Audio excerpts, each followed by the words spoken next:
How to make him miss you. How to make any guy miss you. Now, when I hear that question, what I really hear is, how do I become a priority in his life?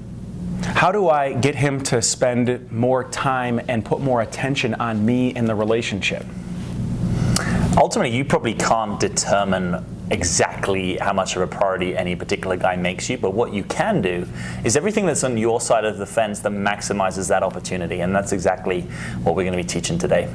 So we're going to go into 3 tips, 3 secrets, 3 ways of looking at this question that will help position you more as a high-value woman in his life and get to be a priority and have the attention that you deserve. So Jack, do you want to start us off with number 1? All right. Yeah. So the first way that you can make a man miss you is by your being his sanctuary. You're being his safe and soft place to rest his head. You think about it, probably the men that you're attracted to probably care about their careers. Maybe they work pretty hard, maybe they're building a business, maybe they're a professional. And they've already got a lot of problems in their life. They've already got a lot of stress that will just come from the work that they do in the world. So one of the things that can really entrance a man and can have him want you is that you help provide a context, a nest, where he can actually forget the worries of the world. And importantly, that you're not adding another problem to his plate, right? That you're actually the place where he thinks about you, he thinks about fun, he thinks about grace, he thinks about lightness, he thinks about relaxation, he thinks about connection. Yeah. Right? Not like another problem I have to handle. Absolutely. And what I hear you saying too is if you are dating a man who is a really masculine man, so perhaps he's driven with work, he's driven with making money, there's a certain sense of status that he wants. There's a lot of challenges that men silently suffer from, and they don't necessarily articulate to women because they're ashamed of it, right? So he is already experiencing, as Jack points out, perhaps problems or a lot of pressure in other areas of his life. And if you are adding pressure to his life and you are another problem for him to solve, another commitment that he feels like he has to pay attention to, it actually stops him from feeling like he has any resources to move into you. But if you position yourself more as a sanctuary with softness, with levity, with lightness, then all the pressure in his life actually ends up pushing him into you naturally, because you're the place where he begins to recharge. You're the place where he begins to feel whole again, where he begins to feel like he can take on the world with more vigor and with more courage.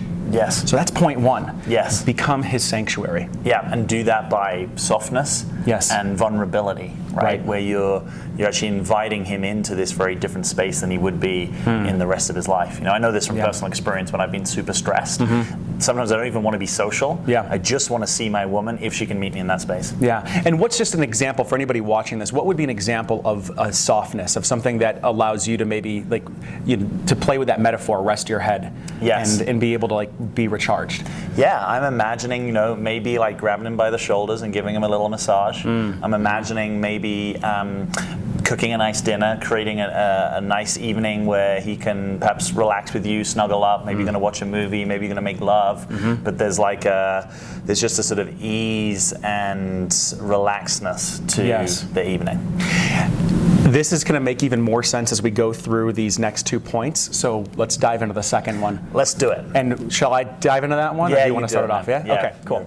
So the next one is focus on the connection rather than the commitment. So with all of these points here, what we're teaching you how to do here is strengthen the connection that you do have with him, so when he's not with you, there is this sense of longing that is naturally there, because what he gets to experience with you is something where he gets to feel at ease, he gets to feel relaxed, he gets to feel like he can unfold and allow his vulnerable parts out. And so this point 2 of focusing on the connection over the commitment is one way of doing it. The most important asset that you will create with any man in any relationship is not the relationship itself. It's not the agreements. It's not the commitment. It's actually the connection and the intimacy that the two of you share, which actually has very little to do than trying to make him commit, trying to get him to agree to something that his heart is not fully in. So what we're ultimately trying to do here when we're focusing on the connection is we're wanting to set the game up so he is wanting to commit to you rather than feeling like he's forced to. He's wanting to come back into connection with you rather than feeling like it's an obligation. you want to say a little bit more about that? I want to say I really love this point. I actually think it's really profound. If you're a woman and you're, quote, trying to get your guy to commit, you've already kind of lost the game a little bit, right? Because what you want is that he has an internal desire to commit and create a life with you or put roots down with you. If you're trying to force him into that or kind of strong arm him, you've already upset the kind of natural polarity, right, of like allowing him to lead, and that you're trusting in his lead and his ability to make decisions. So for a man to feel that he's in this connection with you and that's what you most care about, and that you're able to track the quality of the connection, right? Are we actually emotionally connected? Because, not all men, but a decent number of us, we sometimes struggle to track that, right? It's like we might be hanging out and we're like, hey, what's the problem? And it's like you're actually paying attention to, hey, we're not really in sync right now, or we're not really finding each other, or we're not dropping into that next level of depth and vulnerability. Yes. I want to make just a piggyback off of that a little bit. With some of the women that we've worked with in the past, they are feeling like in order to have that type of emotional connection with a man, that some type of commitment needs to be in place first. So what they do is they actually starve the connection, which is the only thing that actually matters, and using it almost as a bartering tool to try to get the commitment that they're looking for. What we're saying is almost flip-flop that equation and realize that he's not going to commit unless there's something worthy of actually committing to. And that's not necessarily having sex with him. That's not necessarily you compromising your values. It just means focusing on actually developing intimacy, emotional intimacy with him, regardless of whether there is an agreement or a label in place, if what you are wanting is a vision of a relationship with him. I mean, that is sometimes difficult, right, for women to want to open when there's not a certain amount of kind of containment. But I think there's a sweet sort of spot of balance in there. Maybe that you still need to ask for some things that would allow you to open in certain ways. But it's a great point. You should be tracking whether a commitment is a natural thing that he would want to make, right? And if it's not, because actually the quality of the connection is not there, you're in the wrong game. Great point. So how about we move to number 3, which I love. This is, I think, one of the most important pieces. And how about, do you want to kick this one off? I'll kick this one off. So point 3 is all about trust. And it's all about your trusting him. And you're letting him know that you trust him. Trust is a huge area of issue for a lot of women in relationship, right? We found this. And this isn't about you artificially generating a sense of trust that you don't have, but it's about you not bringing in your previous relationships and your history and maybe your difficult history into this relationship, right? We call this completing your past. And that means you're actually able to see clearly the man that's in front of you, not all the other men that you feel have hurt you or abandoned you or whatever has happened, or your story is about what has happened.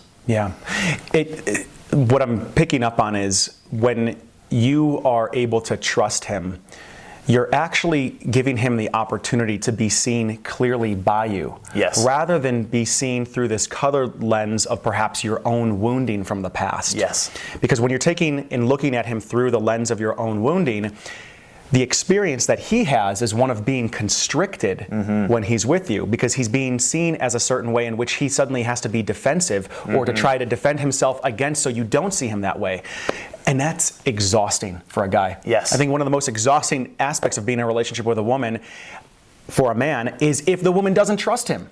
Right? If he does not have the opportunity 100%. To actually be in integrity, right? If he can't be seen that way, if his woman is not willing to open and trust, it becomes very hard for him to want to lead without actually feeling rejected by you subtly. And he's never going to say, I'm feeling rejected, unless he's a very conscious guy and aware of the subtle dynamic of what's happening. He's probably just not going to lead in the ways that you want him to, and it's because he feels like it's too much of a struggle to get you to trust him so he can lead. And by the way, we're not saying trust an untrustworthy guy, right? If you're really with an untrustworthy guy, we would want to be saying, why are you continuing to pursue that relationship? Right? But what we are saying is do everything that's on your side of your fence to relax into trusting a man, and that you're doing that will result in his feeling more connected, his enjoying your leaning into him, and these are the things that will make him want to deepen the connection. This is ultimately what will have him miss you. Yes. Right? Is that he likes that feeling of, wow, when I'm around you, I feel trusted, I can lead, I can make plans, I've got my woman here, we're creating stuff together. I love that. Yeah. Guys know at a deep gut level that having a woman that trusts them in their life will ultimately allow them to do more in life and be more and experience more meaning in their life. Men want meaning in their life. And you are an integral piece in that. And it's about cleaning up some of these things on your side of the fence so the two of you can create a clean, clear, and conscious relationship. That's it.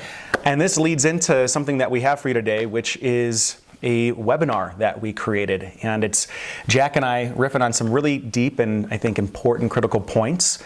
This webinar, which is 3 keys to finding a relationship with a high quality man.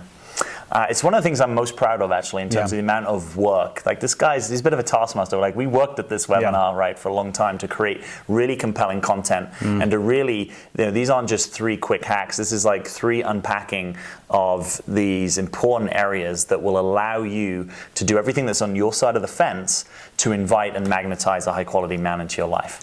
I can guarantee that just by going through the webinar, the way that you see yourself and past relationships and show up to the dating and relationship world will change. Yes. It will change afterwards because we offer, it's not just more information, but rather it is distinctions. That once you see these distinctions, there's no going back. And so the link to the webinar is directly underneath this video. You can register for a time that works for you. And is there anything else you want to say there? Join us there. I think this is 90 minutes of probably the most information-packed relationship curriculum that you'll come across. And we really enjoyed putting it together. We've had amazing feedback from it and would love for you to experience it. And it's completely free. Just click the link below and you can be with us. It's been beautiful connecting with you via YouTube, via video, and thank you for watching. Absolutely. And we'll see you on the webinar. Thanks for being with us.